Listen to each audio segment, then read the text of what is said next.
যার জন্য আমি আমার সবাইকে ফিরে পেলাম। আজ বলো তো, তাকে ছেড়ে থাকে কি করে? বলো না, বলো।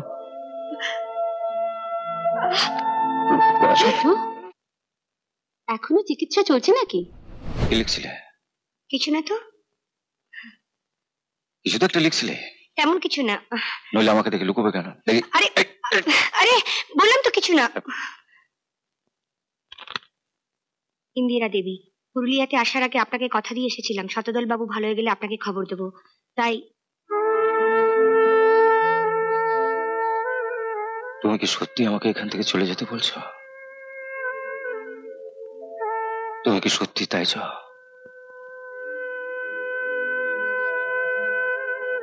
স্মৃতি ফেরার পর তোমাকে চিনতে পারিনি, সত্যি চলে যাব ঠিক করেছিলাম। যাবার জন্য যখন কাপড় জিনিসপত্র কুচোচ্ছিলাম, তখন মতির মার কাছে সবকিছু শুনলাম।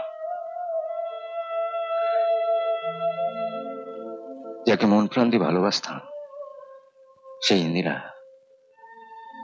আমার সেবা করা তো দূরের কথা, আমার ব্যাপারে তোমাকে পর্যন্ত অপমান করেছিল।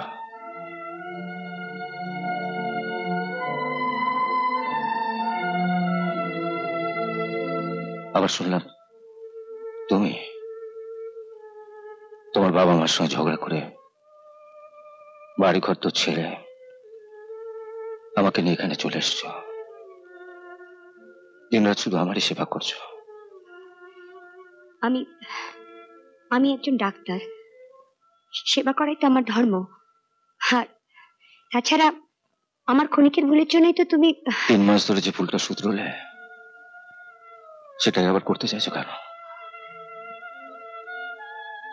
সেদিন আঘাতটা করেছিলে আমার মাথায়, আর আজ আঘাতটা করলে আমার বুকে, ঠিক এখানে। তুমি যদি আমার মতন বুকে হাত দিয়ে বলতে পারো তোমার আর আমার সম্পর্ক শুধু ডাক্তার রোগীর, তাহলে চিঠি দিয়ে আর ইন্দ্রকে ডাকার দরকার নেই। সুটকেস তো গোছানো আছে, আমি এখনই চলে যাচ্ছি।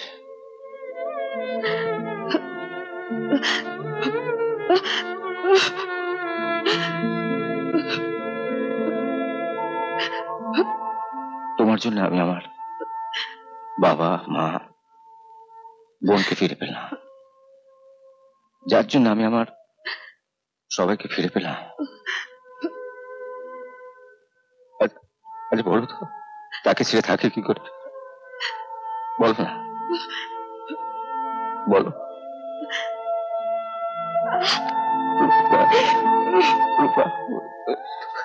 শত, এখনো চিকিৎসা চলছে নাকি?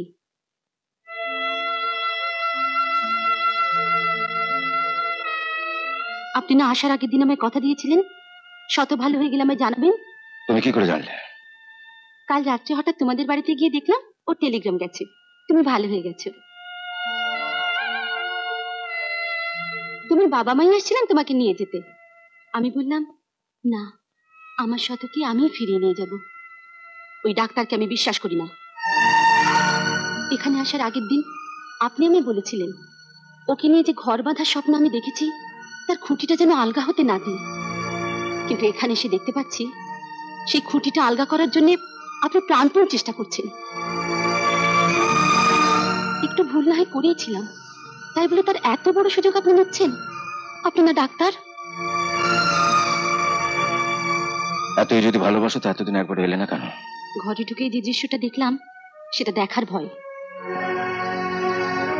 আসতে চেয়েছি, বারবার ভেবেছি আসবো, কিন্তু আমার শত জ্ঞানী হোক অজ্ঞানী হোক অন্য কারোর আঁচল ধরে থাকবে তা আমি কিছুতেই সহ্য করতে পারবো না।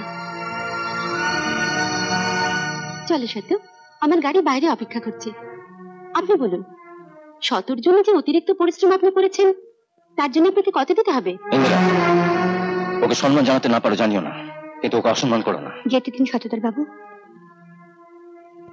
এখানে তো কত রোগী আসে, কেউ অল্প দিন থাকে, কেউ বেশি দিন। তাদের সবার সঙ্গেই আমাদের আলাপ হয়। আবার একদিন তারা সবাই এখান থেকে চলেও যায়। যাবার সময় আমরা একই কথা বলি, আপনি ভালো থাকুন, সুস্থ থাকুন, ভগবান যেন আর কোনোদিন আপনাকে আমাদের কাছে না পাঠান। আপনাকেও সেই একই কথা বলছি শতধর বাবু, আপনি আপনি আর কোনোদিনও এখানে আসবেন না, কোনোদিনও না। রূপা, আমি তোমাকে ছেড়ে এখান থেকে এক পাও যাব না। আপনি কেন বুঝতে চাইছেন না? আপনি এখানে থাকতে চাইলেও হাসপাতালের কর্তৃপক্ষ আপনাকে এখানে থাকতে দেবে না। আর তাছাড়া এই কোয়ার্টারে আমি শুধু অসুস্থ রোগীদেরই সেবা করতে পারি।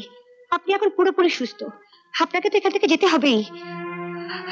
তুমি না মূর্তির মাকে বলেছিলে আমার ছেলে তুমি বাঁচবে না? সব অভিনয়। অভিনয়?